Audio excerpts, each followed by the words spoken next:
Namaste all. Welcome to the session number 11. Last time we were discussing midway through the first chapter of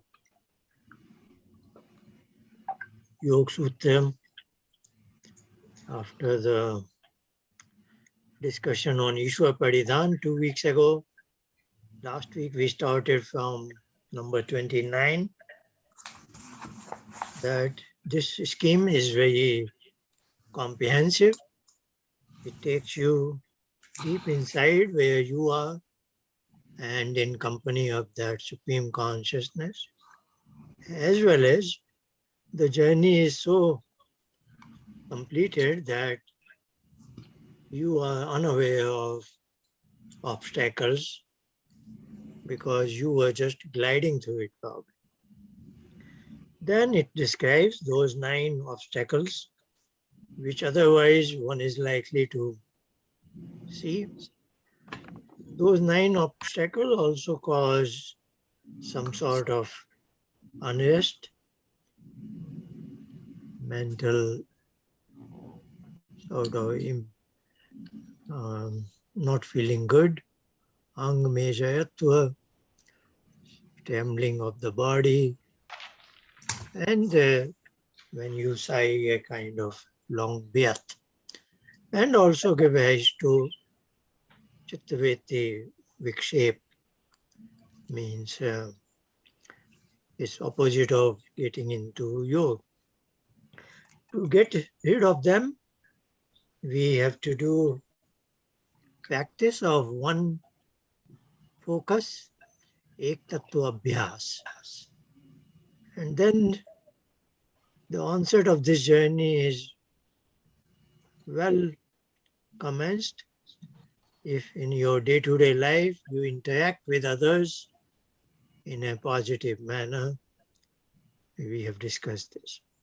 Then that Ek Tattva Abhyas, which is number 32, various options are given, starting with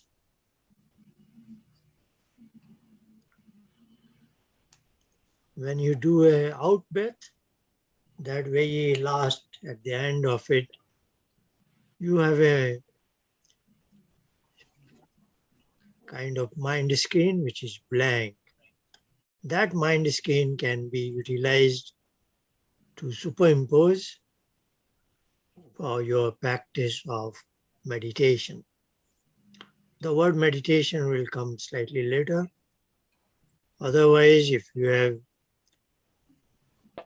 had a good sight or something from one of the 5 sensory organs, which you felt was very remarkable, or sometimes you were active in action. You were so much engrossed in your activity. So this is knowledge-based from sensory organ. This is action-based when you are using one of the 5 motor organs. At that state, the manas, the linkage part, the third element component of mind, which gets very much engaged, sthiti nibandhini. When that linkage is very well engaged to the sensory organs or to the motor organs, the corresponding chittavritti can be utilized for meditation practice. Vishoka va jyotishmati, sometimes you have a flash of knowledge here, sometimes a deep sense of peace and happiness. So all these are, sometimes you see a person with a high level of serenity, then you imagine what would be his mind at that point. Sometimes you have had a interesting, I shouldn't say interesting, some remarkable dream or an idea that you had slept very well. Then the corresponding chittavritti. So all these 4 or 5 options are there. They are corresponding to a particular chittavritti And that chittavritti can be focused for your meditation practice. Then he's saying that such sort of a thing can give you in the outer world the smallest particle to the largest stars and galaxies, heavenly bodies. You can focus on them, and as the focused thing becomes decays, finally you get the right knowledge, and that knowledge is called as samapatti. Then this knowledge that you acquire by way of meditation practice, there are two subdivisions. One is when this is there is a intertwining of three elements, namely the word of the object, the meaning of the object, and the corresponding chittavritti. So three of them, three are in one. That sort of samapatti is called savitarka samapatti.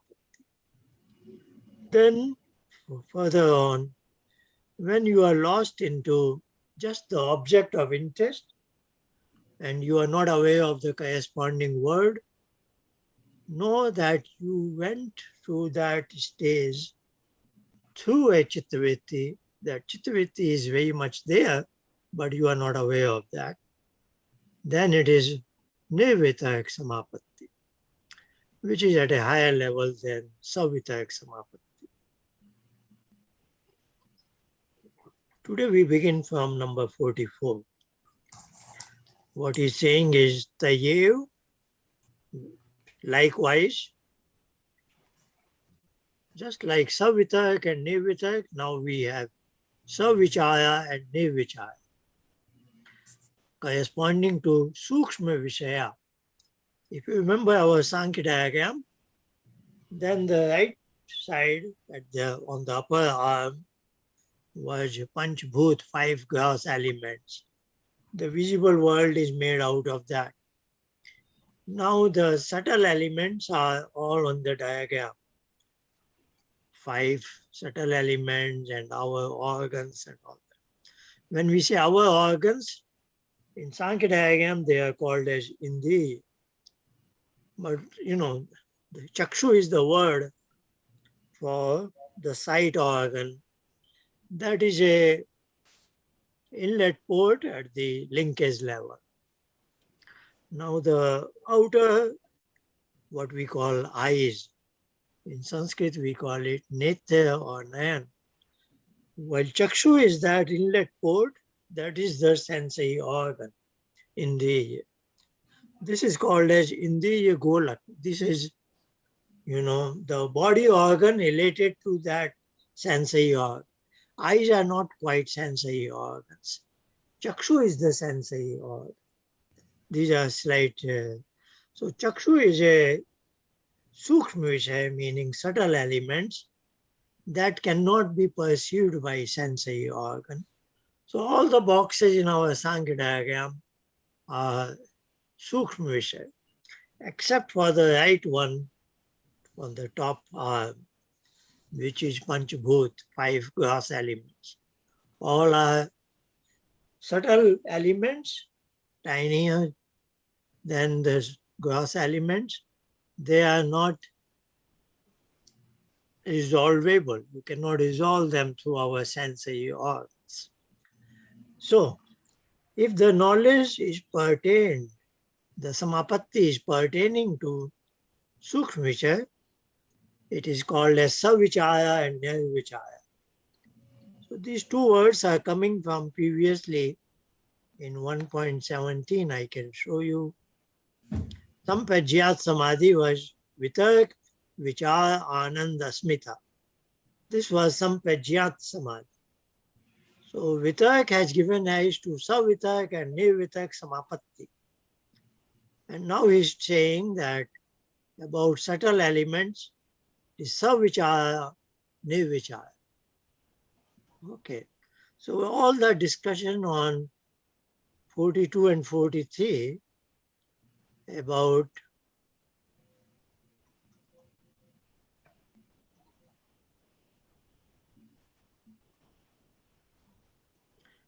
Savitak and Nivitak Samapatti. All other things hold good, except that they are about subtle elements and they are characterized as Savichaya and Nivichaya. Sukshma Vishayatvam now is telling us how far you can go in the realm of the subtle element. So he's saying Sukshma Vishayatvam, meaning the object of interest, which is of tiny, that has a limit up to what? Alinga Payavasanam. Up to it merges with the primordial state of matter that is called Mool Paketi. So Paketi, as we have seen in Samkhya, is a equilibrium of Sattva, Rajas and Tamas. That is called Aling. Ling word meaning Lean Gamayati.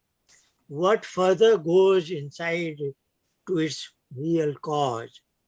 Because the Mool Paketi, the primordial state of matter, that is the origin of the whole material world. That doesn't have any other cause. That itself is causeless, so to say. So that is called as ling. Everything else is ling in the sense, everything else is the effect of a cause, and when it goes backward, it goes to its cause. But Prakiti is the finality. So he's saying, in other words, we will never know the Prakriti, and but we can know its first effect. That itself is called Mahat, and that is what is our buddhi, our intellect. That is also called a Chitta. So Chitta being the medium that gives us knowledge about the objects of interest, at most I can know the Chitta, I can know the intellect, buddhi, and not its cause, which is original matter, primordial state of matter. Now he's saying, now he's using the word samadhi, otherwise it was samapatti. Samapatti meaning you have focused something and you are getting a quality knowledge about it. Now this transforms into samadhi. Samadhi meaning as if you are in the hold of, you are in the lap of Ishwar. So because this is a superior quality person, but who did not choose the option of Ishwar Pranidhan. But here now he is under the care of Ishwar now. Up to Samapatti, he is making his own effort, where even those 9 obstacles will be there. But finally now he has been absorbed by that infinite consciousness. And he's saying Savija Samapatti, which means seeds. So the seed that gives rise to our birth in this world, they are still there. So we, as we will see in the second chapter, we are brought into this world because of certain impatience, certain sanskar. In particular, they are called as klesh. And there are 5 of them. The principal one is called Avidya, ignorance. So that Avidya is the cause that we come into this world. So Patanjali is saying, up to this point, you have reached samadhi, but those seeds are still there. Meaning thereby, if I die at this point, I will be born again. Okay, let's move on to 47. 47 says, Nirvichar Vaishayadye Adhyatma Pasada. We just saw that Savitak, Nivitak Samapatti, about gross objects, Savichaya and Nivichaya Samapatti, about subtle objects. Now he's saying Nivichaya Vaishayadye. Vaishayadye means high level of proficiency. If you have achieved high level of proficiency in Nivichaya Samapatti, then it leads to Adhyatma Pasada, an inner sense of fulfillment. Let me show you again the statement 33. That was the onset of this journey for this person who did not choose the option of Ishwar Pranidha. For him, first guideline was statement 33, how he should interact with others. And as you will see, the last time here is Chitta Pasadanam, a sense of what should I say, equanimity in your mind. This is something to do with chitta, mind. You are feeling good here. So this is necessary to have this sort of a feeling for the meditation practice. Now, as we saw, the journey began with chitta prasadanam, and now it is, the state is adhyatma prasada. So the common term is adhyatma prasad, while that was related to chitta, here it is atma. So your self is now sense of, I translated this here as fulfillment. So, or you can say blissful or anything. This is of course an out of the world experience because mind is not involved here. So we cannot quite express it.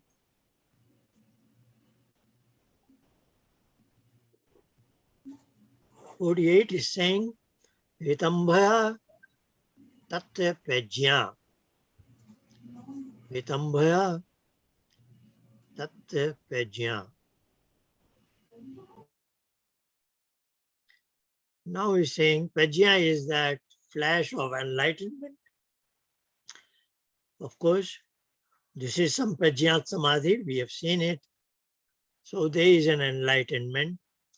But now he's saying the enlightenment is, Tattva means thereby, Hitambhaya.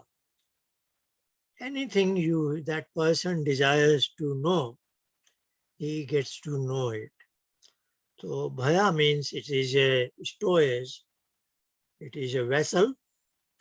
Hitambhaya is a absolute truth. So he is able to know the truthful knowledge as he desires. So this knowledge, as you know, we started with these three kinds. There are three kinds of pramana, what is called. So authoritative knowledge. One is pratyaksh, meaning direct cognition.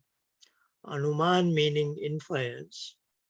The third is shabda pramana, or testimony of somebody else. Say we read a book or we hear from somebody. Then I have described by way of an example of the fire on the backside of a hill. So you see the smoke and by inference you say there is fire, which is of course 100% truth. But this knowledge is called as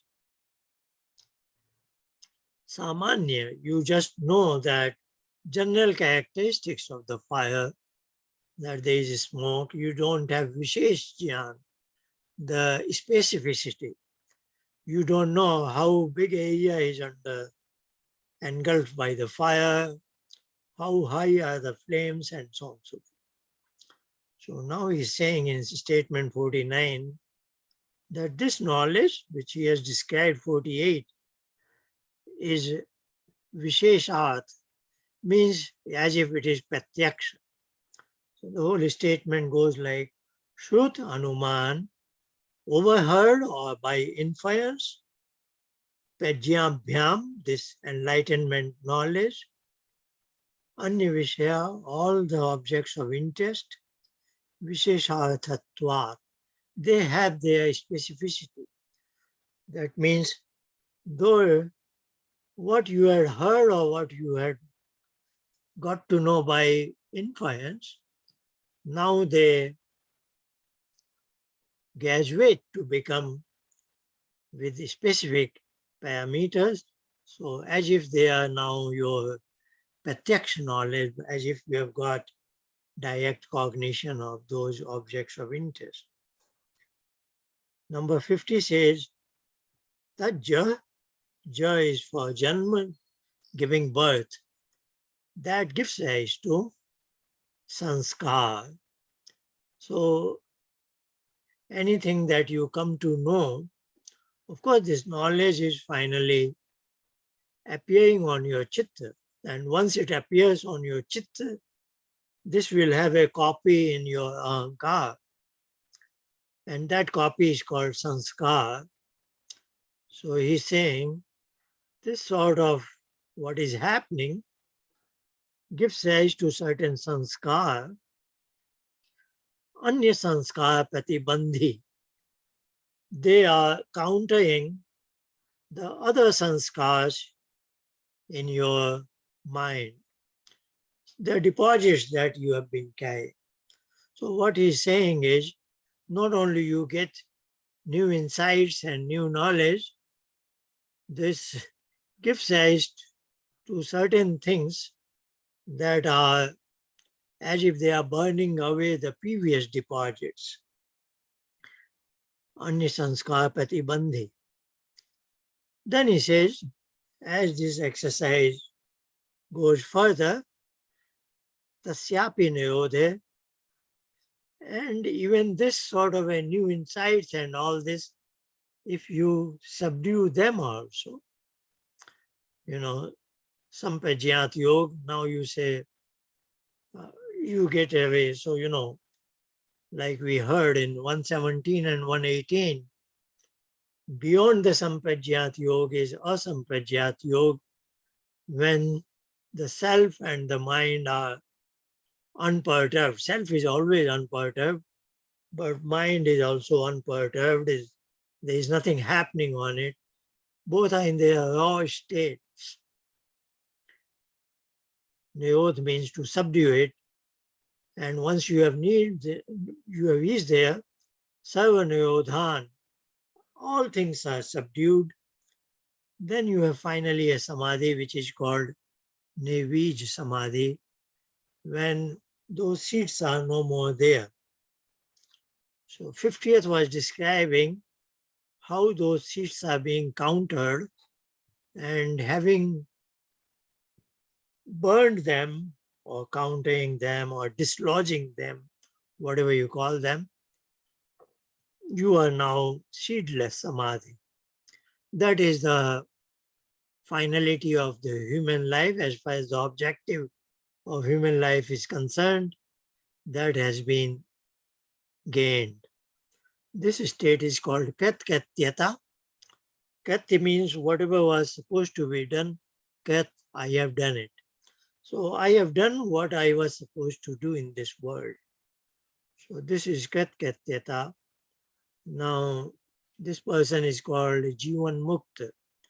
He has achieved liberation, but he is living for a while. Anyway, these are secondary issues. Now we come to second chapter. This is called Sadhanapad. Sadhan meaning means, and to gain the, the previous chapter was Samadhi path.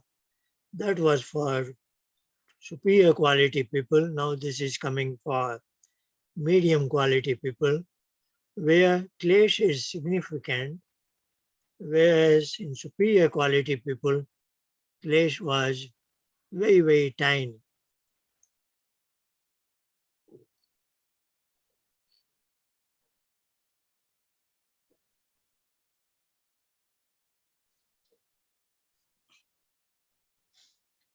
At this point, I would like to show you, because I have not seen any modern commentator who got an idea about the Patanjali's flowchart and scheme, etc.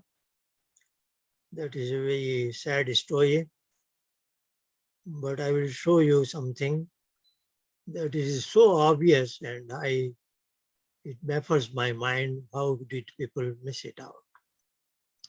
So I am showing you this is the second chapter. Sorry, there is no Roman transliteration here.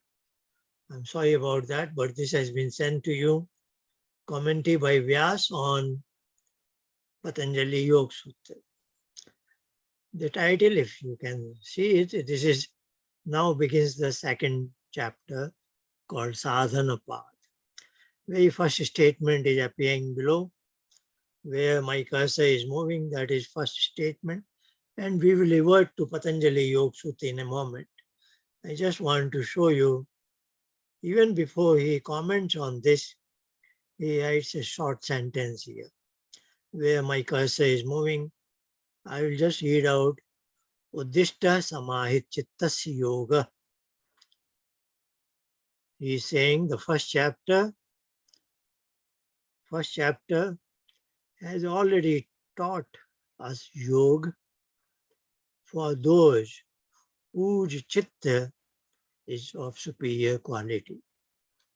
This is the meaning of this sentence. Vyas is writing, the instructions have been given on yoga for those people whose chitta is of superior quality. Then he's saying, Katham vyuthit chitto api, how the people of slightly lower category chitta may benefit from yoga. For this purpose, the second chapter is now begun. It's very clear.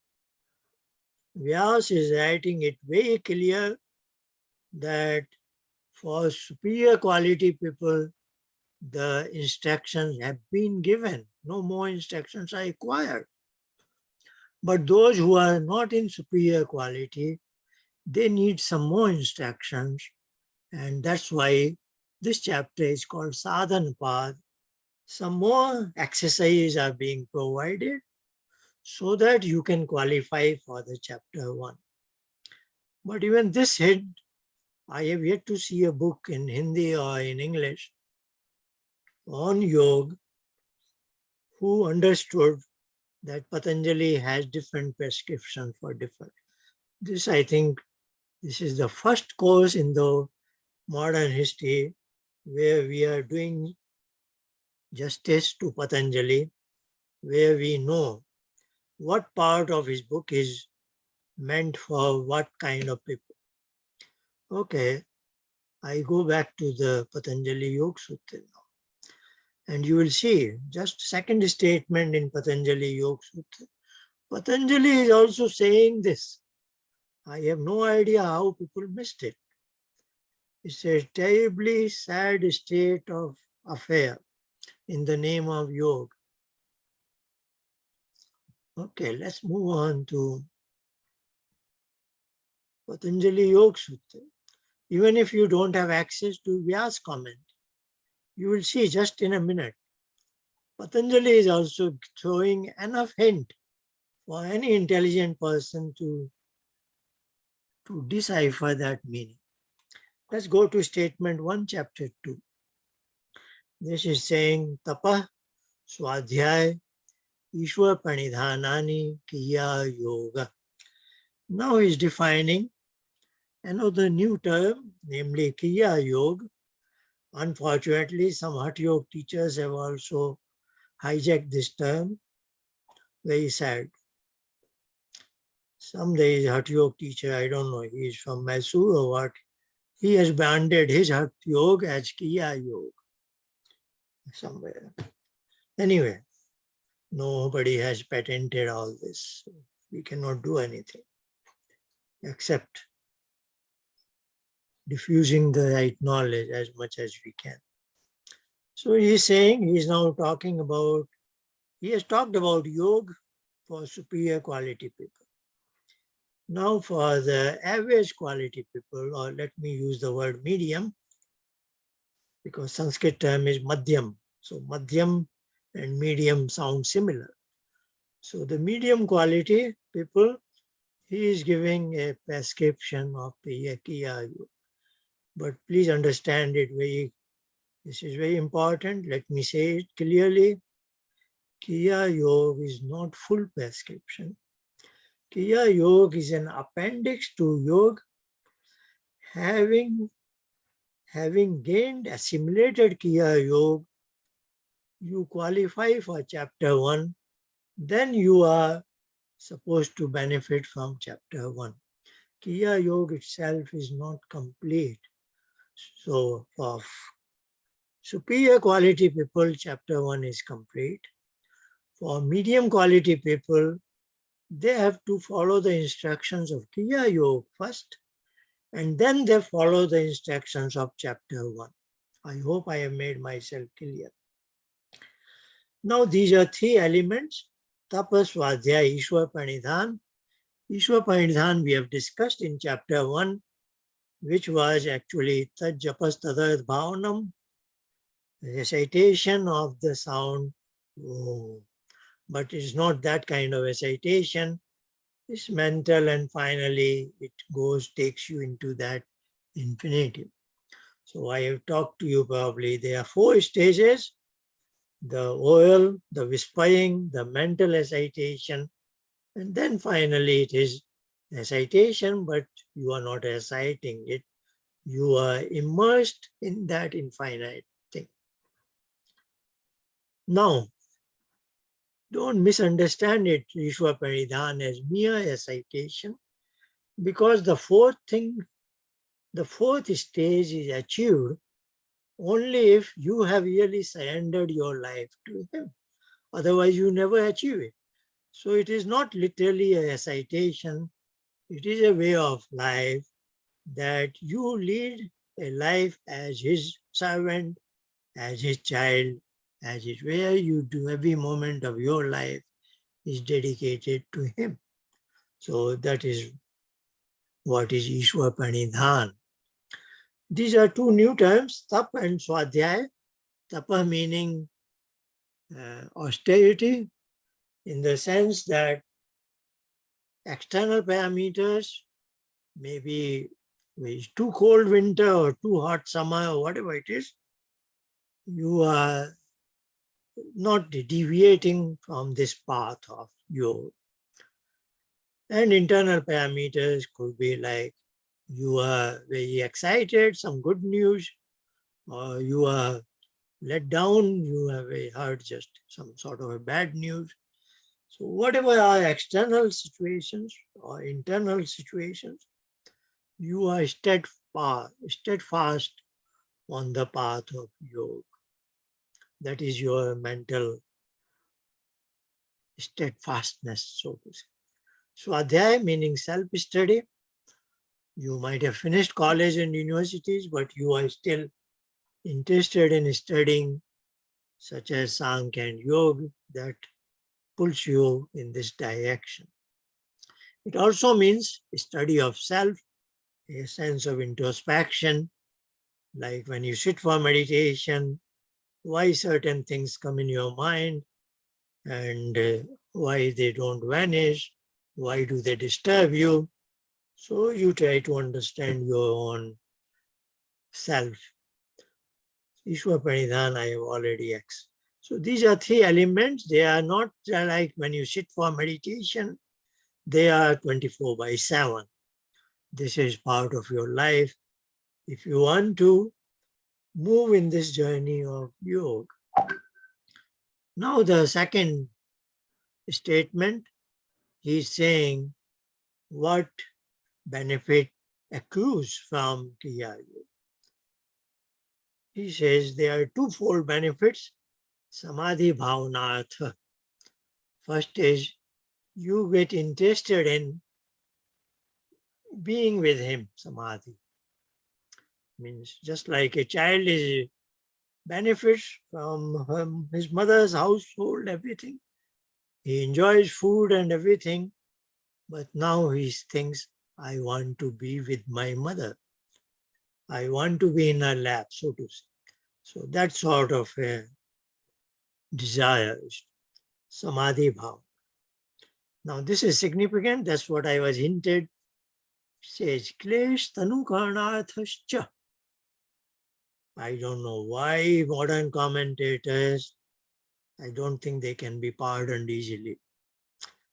It clearly says Kriya Yoga is to make your klesh tanu tiny. So this will make your klesh tanu. And then you will be interested in Samadhi path of first chapter. Clearly meaning Kriya Yoga is done so that your klesh is very tiny and thereby you are qualified for the Samadhi path. So Kriya Yoga is for a person whose klesh is not tiny, that meaning is significant. So this is a second category. This is so obvious, even if you don't have access to Vyas, right from statement number 2. But this is what is today's world. What can we do? People are writing big books on yoga and they are not aware which chapter is for which kind of people. Now comes Klesh here. Klesh has come in chapter 1 twice. First is 1.5, Klishta and Aklishta, that's it. The Vittis Panchataya, Klishta, Aklishta. The Vittis are of 5 kinds from knowledge point of view, 5 divisions. And they have an origin from Klesh or not originating from Klesh. That was first occasion. Second occasion was when Ishwar Pranidhan began.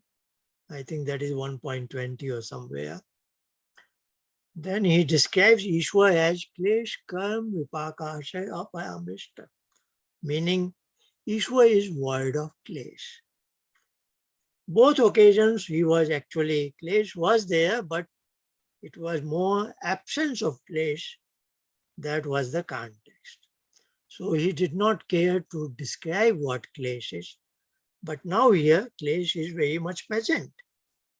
So he is taking the opportunity to describe what is. He is listing 5 elements: avidya, asmita, rag, dvesh, abhinivesha, panch klesha.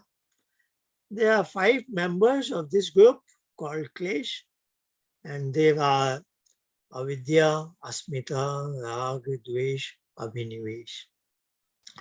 Now next few statements will be, so I don't have to talk about them at length at this stage. Let me go on. So he is devoting 2 statements to avidya because of its importance. Statement number 4 says, avidya kshetra muttayesham. So this means avidya kshetra in Hindi means khet or farmer's field. In farmer's field, things are produced, is it not? So what he's saying is avidya functions like a field, that fertile field that gives rise to the other 4 kleshas. Okay, so avidya is separated as a principal klesh that gives birth to other 4. And then he's saying these 5 in total, they have 4 possible states. So now he's talking about klesh can be in one of these 4 states. What are those? Prasupta. Supta meaning slept, sleeping. In sleeping mode, prayer is usually that you haven't taken them to sleep. This is Ishwar's design. So prayer is as per Ishwar design. So prasupta, like for example, a child also has the klesh of lust, avidya of lust, is it not? But that is in sleeping mode. when the child becomes a teenager, 16, 17, 18, then this will be awakened, is it not? So this is Ishwar's design that every child is innocent, pure, because all the kleshas are in sleeping mode. Okay, Tanu we have heard many times. When it is very tiny, like it is for the superior quality people. It is there, but it is in a very tiny amount. Only when it is tiny, it can be burnt out. That's what we discussed a few minutes ago. Sabij Samadhi could become Nibij Samadhi. The seeds could be burnt out. So this is very significant importance that klesh is burnt out, the seeds are burnt out only when they are tiny.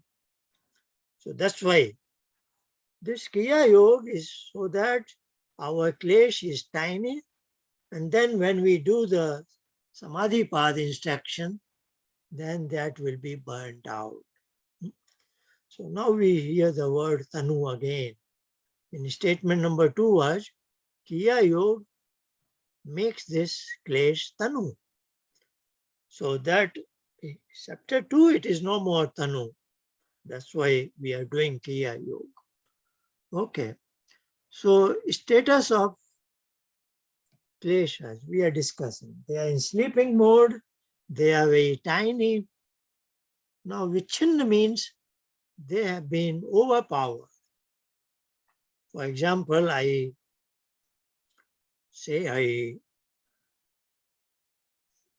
give an Vyas gives all these examples.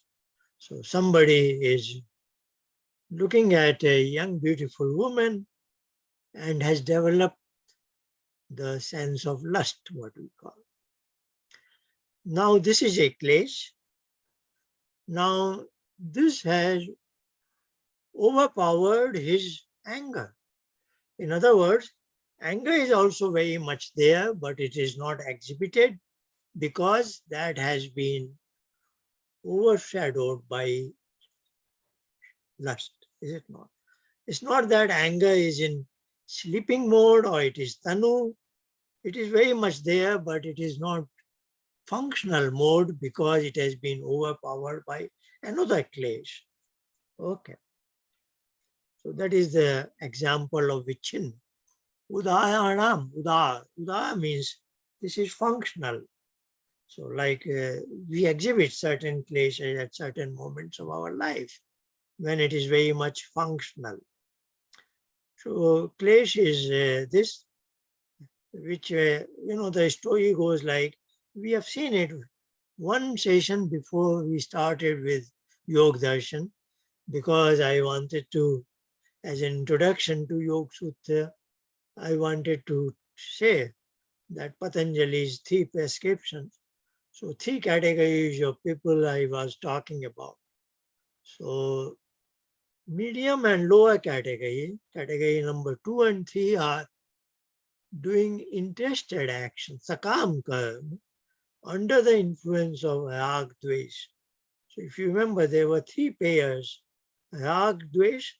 Now today we have seen rag dvesh included as klesh here. Yeah. Statement number 3, rag and dvesh. So that we discussed 1 week before starting the Yoga Sutra. So one pair was rag dvesh. We take birth into this world with these deposits. Under rag dvesh, we do some actions. They are called as dharma, adharma.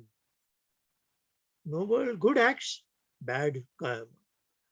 And they, due to the law of karma, they give rise to pleasure or pain, sukha or dukkha. So we heard three pairs, rag dvesh, dharma, adharma, and sukha dukkha.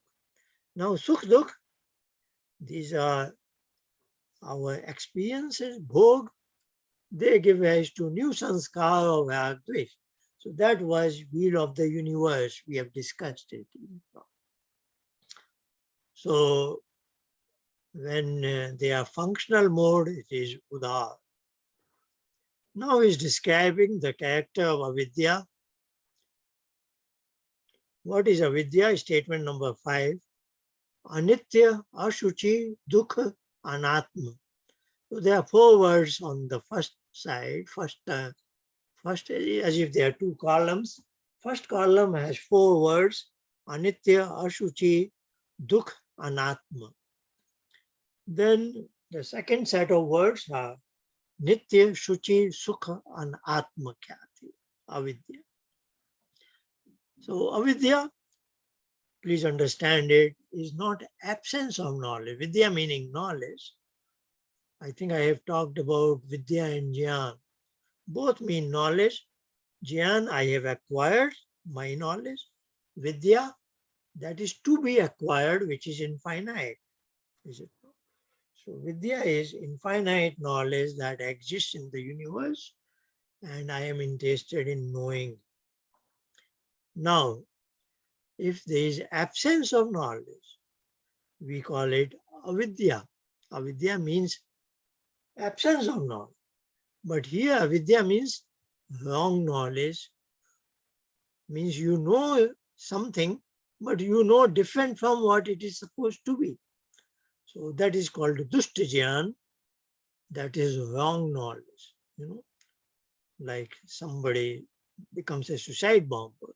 Why? He thinks if he kills 20 innocent people, he will go to some particular heaven.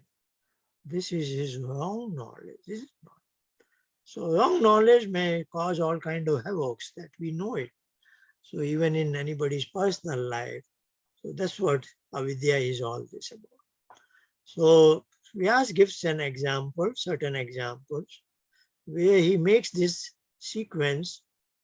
In his examples, I see a particular sequencing. He's talking about your properties, which are external to you. That is number 1. Number 2, he will talk about examples that are pertaining to our body system. Then he will talk about our mind. And then he will talk about deep inside my mind. So I hope you understand the sequencing.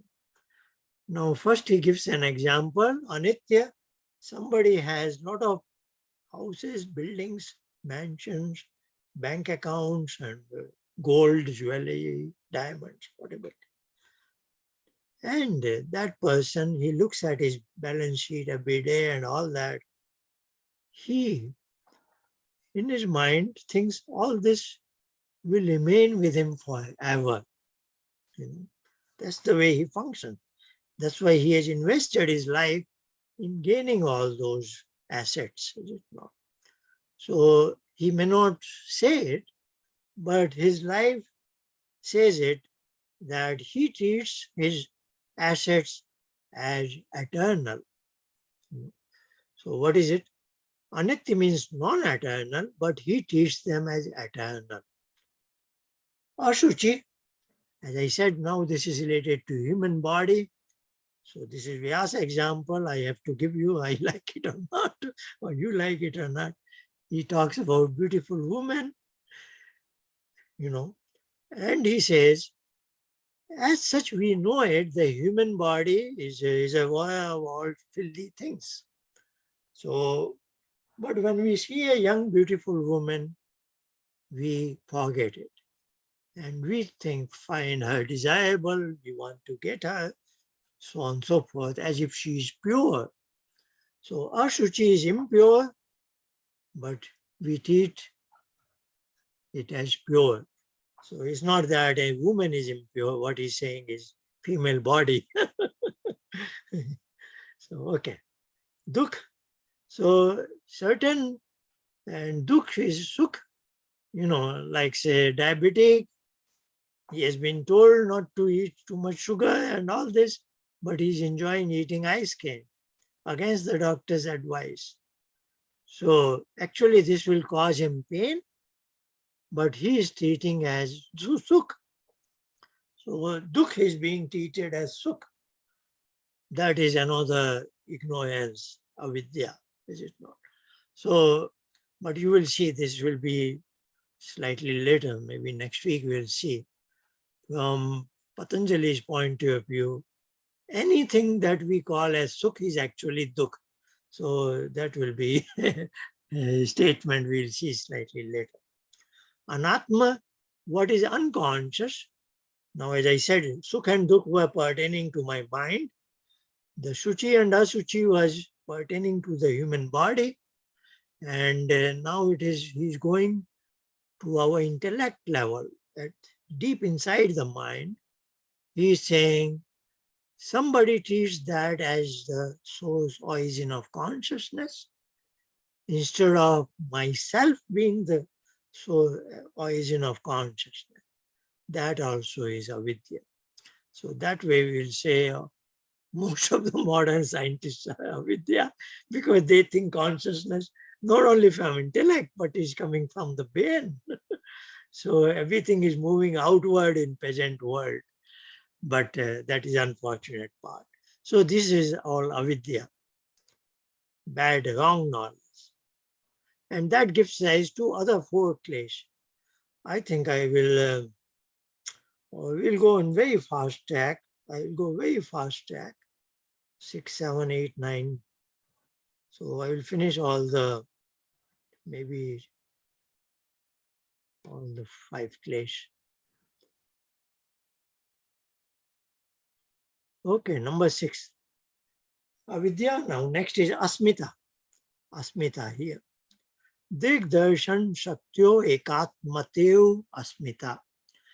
Dig Shakti is ability to see. Darshan Shakti is ability to show. Like I am seeing something on my laptop screen. Laptop screen is now visible to me. That has ability to show. It is emitting light. If it was blank, dark, it would not have ability to show. So that has ability to show, and I have ability to see. So that's how I am able to see. Otherwise, it requires 2 of them. Like sunlight is the original source of light. So at our inside level here, the chitta, the buddhi has the ability to show. And I have the ability to see the self, the purush there. So generally I like to show this. Purush is this fist, and the open palm is the intellect, which is like a screen. So if somebody says they are two are becoming one, they are merged into each. That is asmita klesh. Sukhanushayraga. Sukha is, of course, the joy, pleasures, etc. So I have enjoyed some object of pleasure in the past that has the impression in my ahankar unit, that is called rag, and I have a sense of craving due to those impressions. That sense of craving is called rag. Sukhanushay means I follow to get that pleasure again. Dvesh is similar but in the opposite direction. Something gave me pain. Somebody told me some filthy words or whatever it is, humiliated me. So I don't want to get closer to that person anymore. So those impressions are lying there and I avoid meeting that person. So this is not craving, but dispelling something, going away from. That is dvesh. Now finally the 5th one is called abhinivesh. This is, he's saying, this is swarasvahi. Swa is self, ras is something that flows, a fluid, vahi, a kaya. So this is a clash that carries with me the life system. So this is called as clinging to life, so to say. And then he's saying, Vidusho api tatha rudo. Even learned people are victims of this klesh. So this klesh is the last one that we can get rid of, which is always, it's very much, it's like our survival instinct. But that is in a positive way. But that is slightly negative counterpart that I just desire to live again, continue to live in the present life form. So that is Abhinivesh Klesh. Number 10 is saying, Te pati pasau heya sukshma. Te means that they, all the five kleshas, how do you get rid of them? Pati pasau heya. Pasau is they take birth. Pati pasau means they go away in the same manner. It's not like the grass is growing and you cut it. Just imagine the grass grows upward, and if there was a mechanism that grass goes back into the soil, that is called Pratipasau. So he's saying these klesha, they have to go back the way they came from. Sukshma, they become smaller and smaller. When they become smaller and smaller, they go back like this. Number 11, so that's where I will end today. Dhyan heyas tadvetaya. Dhyan is meditation. Hey means they discard. Dhyan, meditation will discard what? Not the kleshas, but the vittis arising from the klesha. So kleshas will go from the Kriya Yoga. But tentatively, when kleshas are present, they will give rise to all kinds of chitta vritti. There I can fight with them. I can discard them through meditation practice. So Kriya Yoga has, of course, three elements that are 24/7, Tap, Swadhyaya, Ishwar Pranidhan, and then we are advised to do the practice of meditation so that we are able to discard the vittis arising from. That's where we will end today. Sorry, I went a bit fast towards the end. When there is a race, you pick up the speed towards the end. So now I have to eat some time from question and answer hour because we have talked about meditation practice. We first do it. So just 7 or 8 minutes, not too much. Okay. So I will bring my slides. That is, okay, you are all aware of it. We are putting a timer of 7 minutes.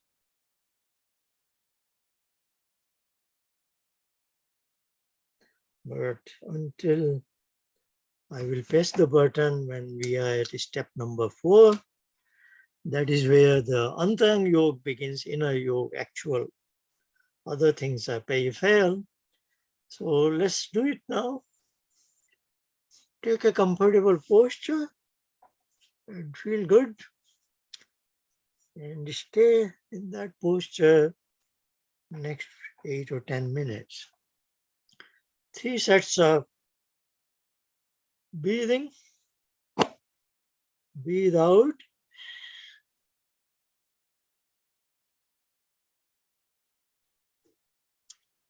Hold the breath out.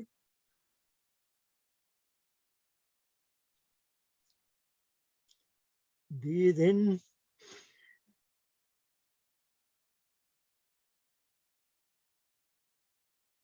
Hold it within.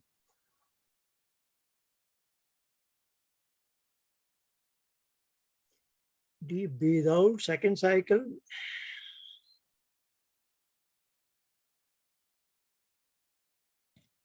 Hold it out.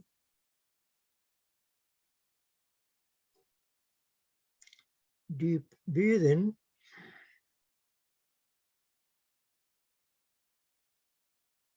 Hold it within. The third and final, breathe out. Hold it, mentally reciting Om Bhu Om Bhu Om. Deep breathe in.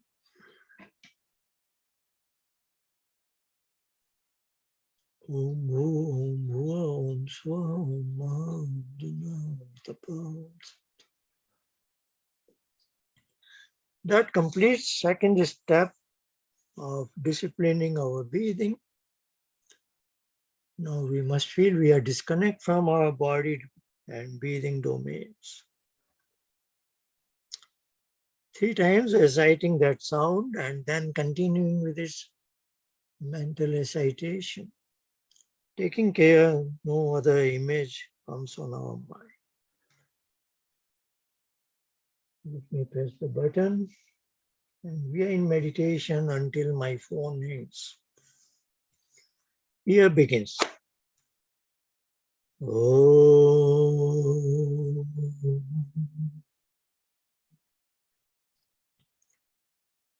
Om.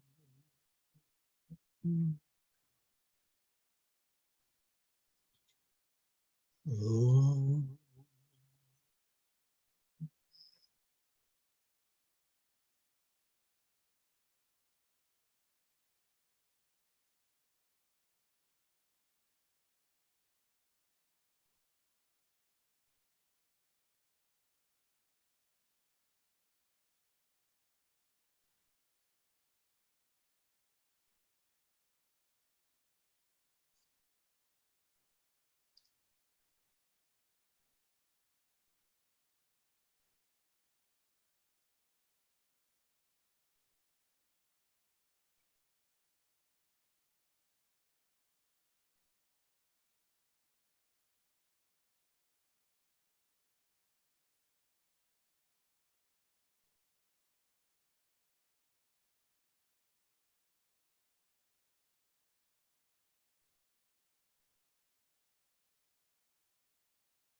Okay, we can devote about next 20 minutes to question and answer.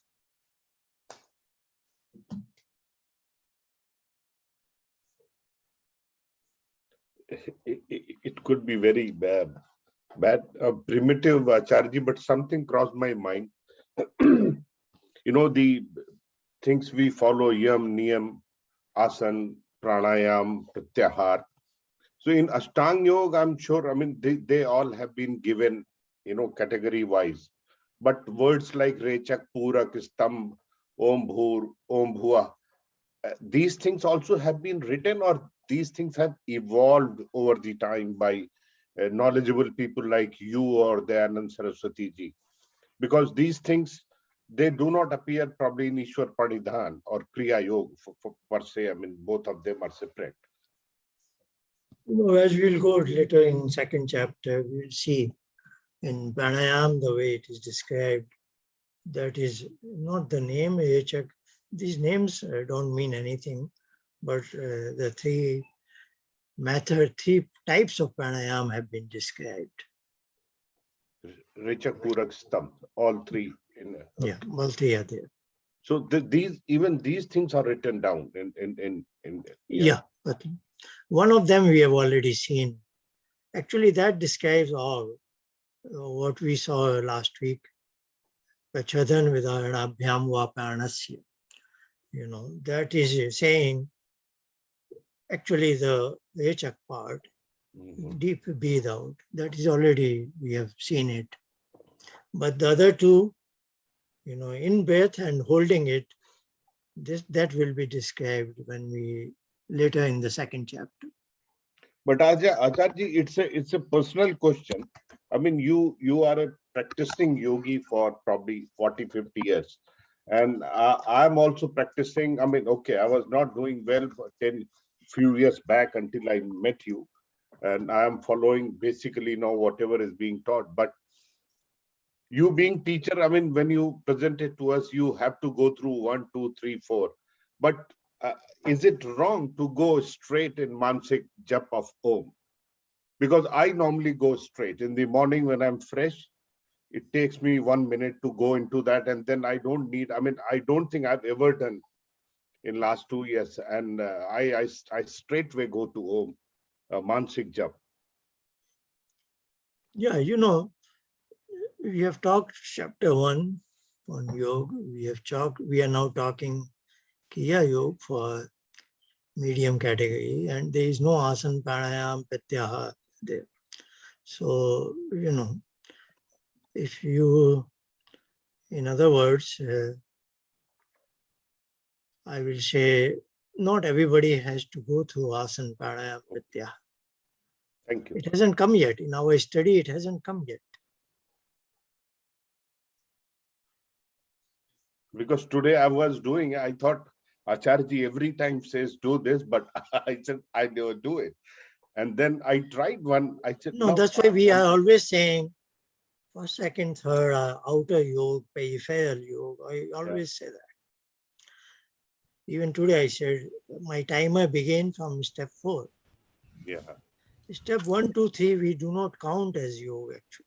That is called as upakarma, means preparatory action, just to prepare yourself. It's kind of a warm-up.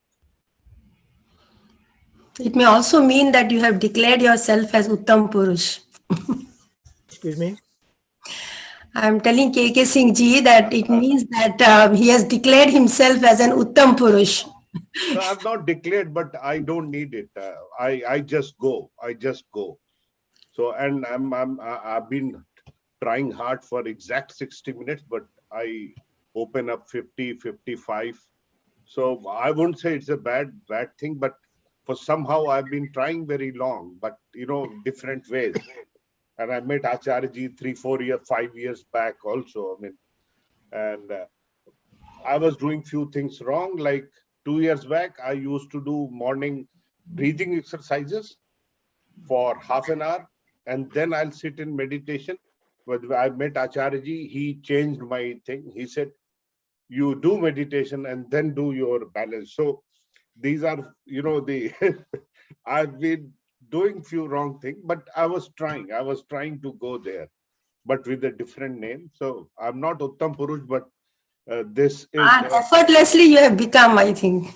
yeah, I'm so proud of it, and I think this is one thing uh, that I don't want to leave until, even when Acharyaji has given us, what to talk to your chit one day, in our class, that, when I go to my Ishwar, I'll be alone. When the door opens, these are so positive things that one can talk for a moment.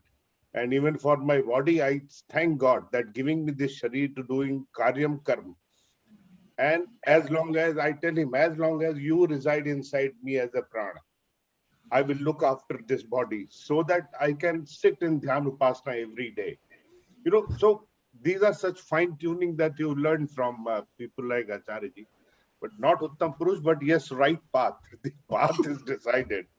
And so Acharya I'm ji, I in have that a journey. question. Yeah, I'm in that journey, and let this station come someday, this janam, next janam, 10. We don't know, but it is a beautiful journey that we are on. Acharya ji, can I ask a question? Even when we did the class on Wednesday, and you said that ki whatever the things have come back from, it will go back there only. Nature wo jal jayenge sare, right? The right now also you gave an example of grass. So how they will be get out of roots? How they will be rooted out completely? All the karmas. It's that's word. These kleshas, pete peti pasav heya sukshma. Yeah. So just like something takes birth, it will go down in the same manner.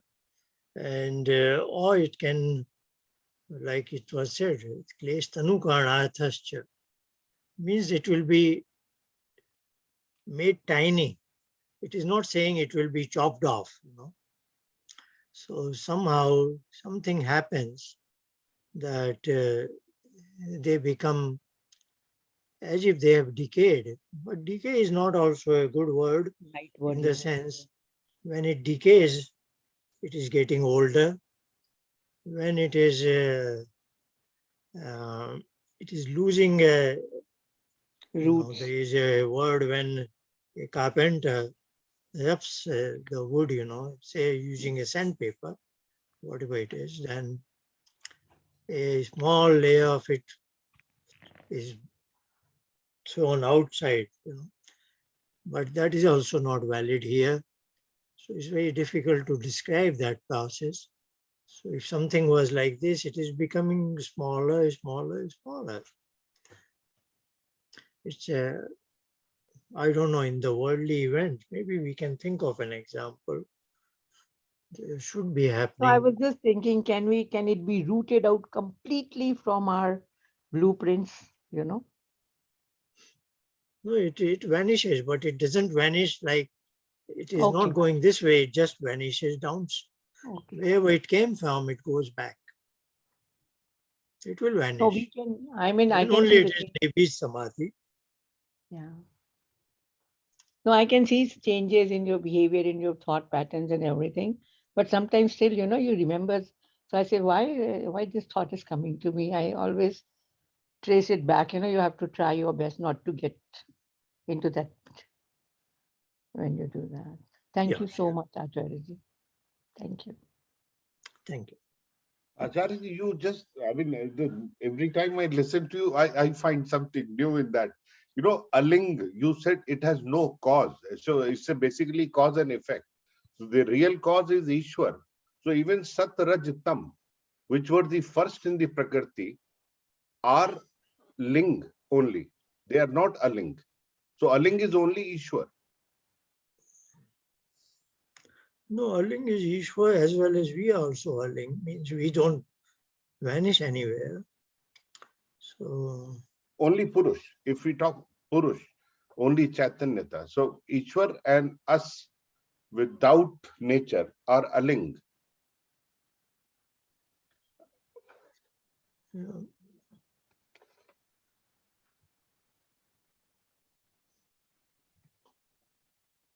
So Ishwar and Purush. Ishwar and Purusha, of course, are linked because they don't change whatsoever. So Are there is no linked. change. So they are always, they are They never came from anything, so they never vanish anywhere. They just remain what they are. Yeah. Now, this is the picture about the matter. Yeah. Yeah. Push is on the left side, circle. All other are, rectangles. All the rectangles are so-called, what is called manifestation of Prakriti. Effects. Prakriti is in the yellow box. I have translated here as matter in primordial state. So that's why I was saying the word Mool Prakriti, original Prakriti. It also has a name, Pradhan. Now this is non-discernible. We will never know it. That is why it is called avyakta. It is also called aling in the sense it doesn't enter into any other box. This is the finality. Everything else is called ling in the sense, like this rightmost box, that will came from here.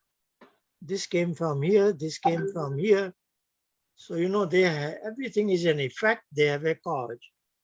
So finally, this is our buddhi or chitta, also called as mahat. Now, this is the finality of ling as such, because this is lean gamayati. This can vanish, go to its cause, namely the yellow box.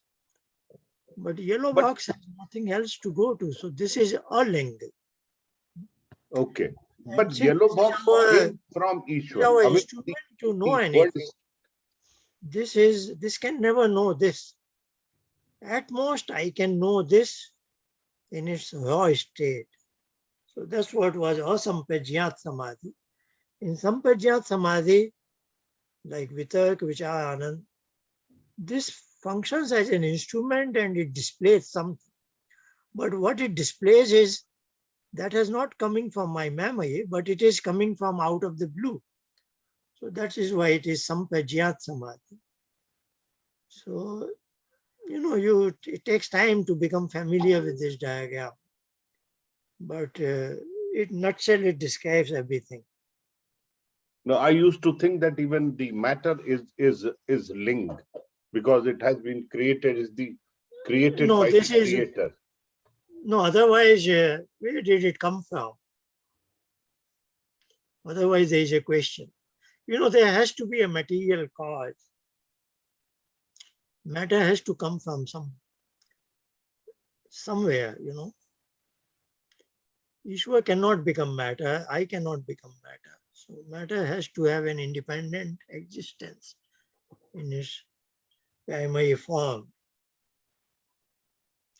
It's like a career. This is what is the world.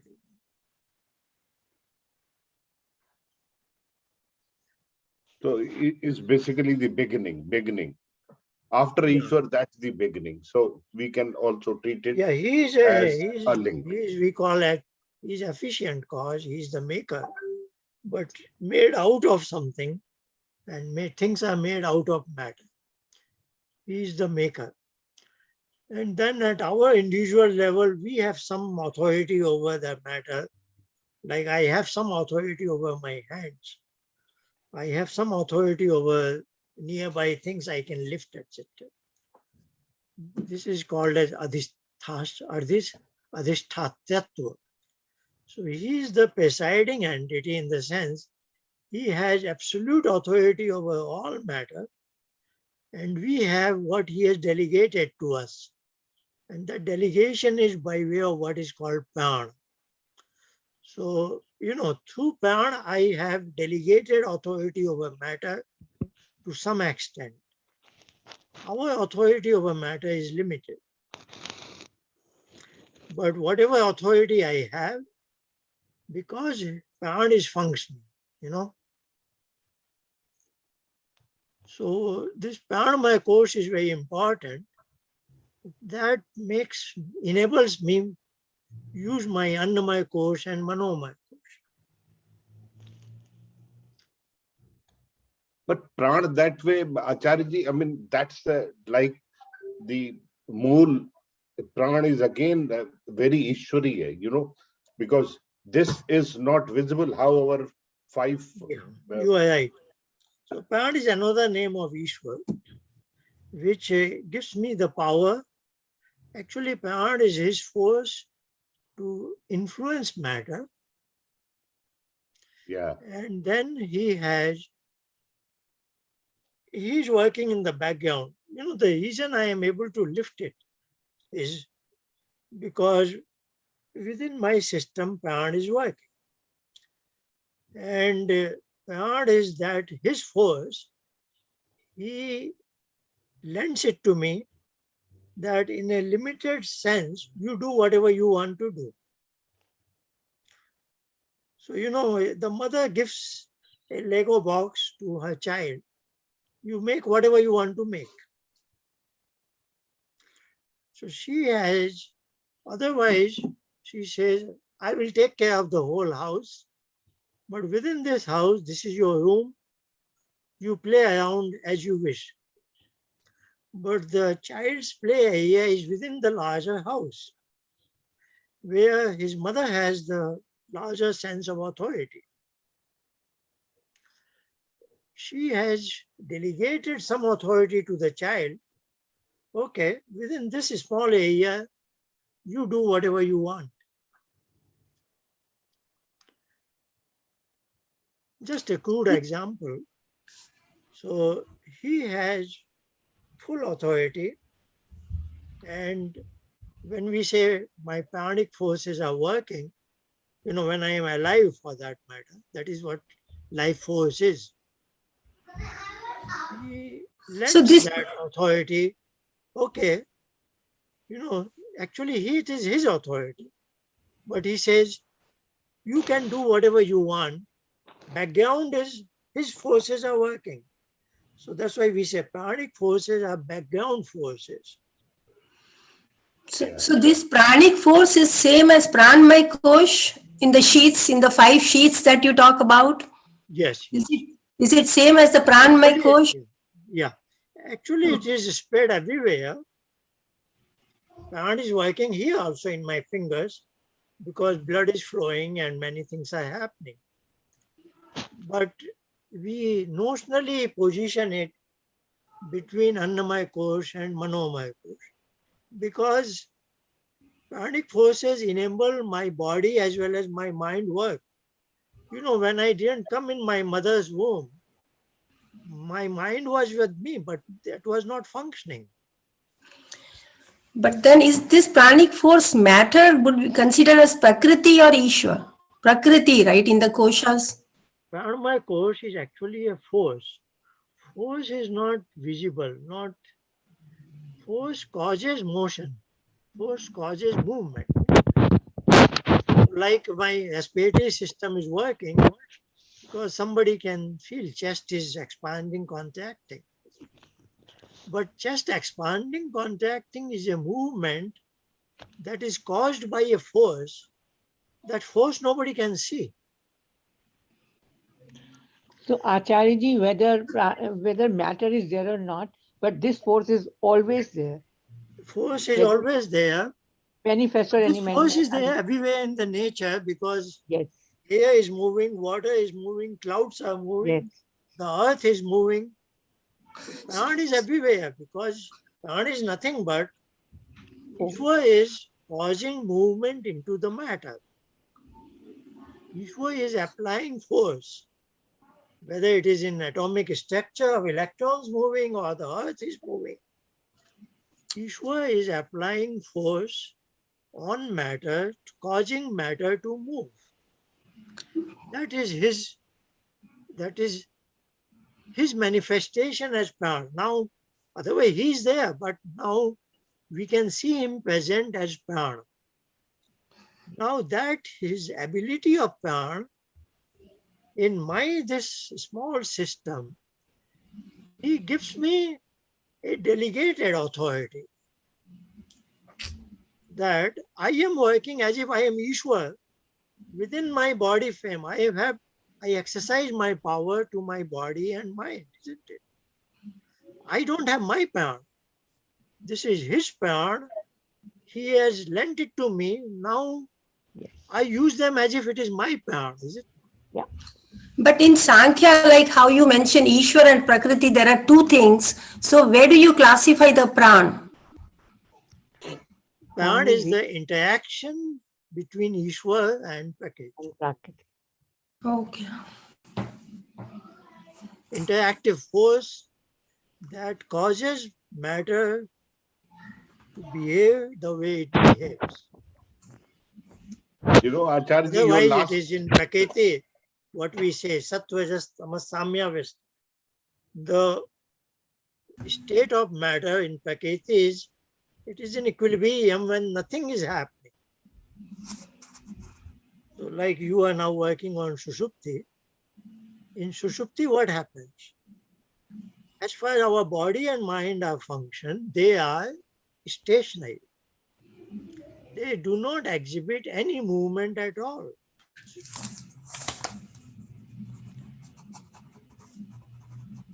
So when this is happening in the entire universe, that is, the whole matter has become now in its primordial state. That we call as primordial state of matter. The word is pradhan now. So Prakriti is manifestation of pradhan. Pradhan is when Prakriti is unacted, when Ishwar is not acting on Prakriti. He influences some change that we call as manifestation, then something comes out, something gets made, what is called Mahat and all those things. Then Sankhya diagram begins from that yellow box. It is so deep, more you get into it, more, I mean, like, jaise bolte na, you keep sinking into it and Acharya, sinking into it. You these learn a lot. last 10 minutes, are the knowledge that you have given maybe 20 times. If we hear that again, and It's a this is very what is going precious. to happen. This is Yeah, Pran is slightly a tricky thing, but it takes time to understand all this. But Acharya, if I say that pran is actually a muscular force which pushes my diaphragm upwards, so that movement starts everything, and then the lungs go up and I breathe in, and then the whole system. So Well, is it actually, the it is biggest? fivefold as far as our Yeah. system is concerned. Yeah. So it depends what do you call as most basic. But now the medical science, they will say brain is most basic, which makes sense actually, because that is what interfaces our mind with the body. So, it just depends. Actually, they are all independent. So when we die, which they are, actually it is one plant, but then they are approximated as brain, respiratory, cardiac, digestive system, and renal system. So of course, there is a sequence when I die. Probably renal system will stop functioning first, then digestive system, then maybe respiratory, then cardiac. This is probably finally. That's why, about say 40, 50 years ago, they used to say heart, death is the death. Now they say brain death is the death.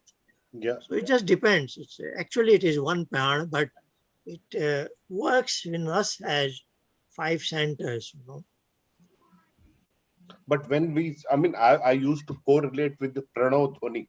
So that's something which arises near from the navel, and that diaphragm as well. Probably I've read it somewhere that when that pushes, it goes up, that force pushes it up, then everything follows. We get oxygen, and then all other the forces they act. So I Yeah, used to you are correlate that seeing it Pranav more as Pran. the chemistry, metabolism, and oxygen that has to go into the bloodstream, etc., etc. But it just depends how we cannot. All of them are working independently. Now, it may happen that somebody's respiratory is not working. It's difficult to comment anything. Nowadays, they are doing heart transplant. They are doing, these are those components, but Pyan is not that component. We say again and again, Pyan is the force that causes that movement. Like you mentioned now, diaphragm movement. Yes. Yes. Diaphragm is not Pyan. Pyan is the Force. force that causes that. Now that nobody will ever know it probably. How will I know it? A clock is, I don't know, how can we say what causes that work? Probably nobody can ever say that. How does that diaphragm? Like I said, the child is born. When the mother delivers the child cries first time. That is the onset of his own independent Pran. Otherwise, he was borrowing pranic domain of his mother. Now that switch is on. Now with that switch on, probably, I think all the dimensions are switched on. Probably, I don't know.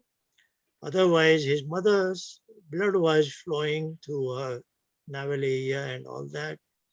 Her breathing was working. So he was sharing the blood of his mother. I am not competent enough to really, but I will say, I presume it will never be able to say how does it work actually.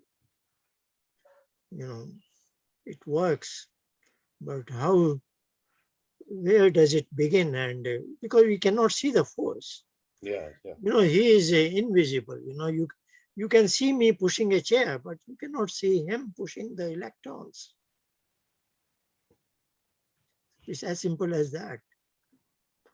Because he is Sukshmati Sukshma, he is not working at the gross scales. Come, Brahm. Thank you very much. Vedji has a small thing to do. She wants to learn how to do the screen share. So I'll switch off the recording, and if you wish to stay here, good, welcome. She wants to test it. We are like guinea pig for her for a moment.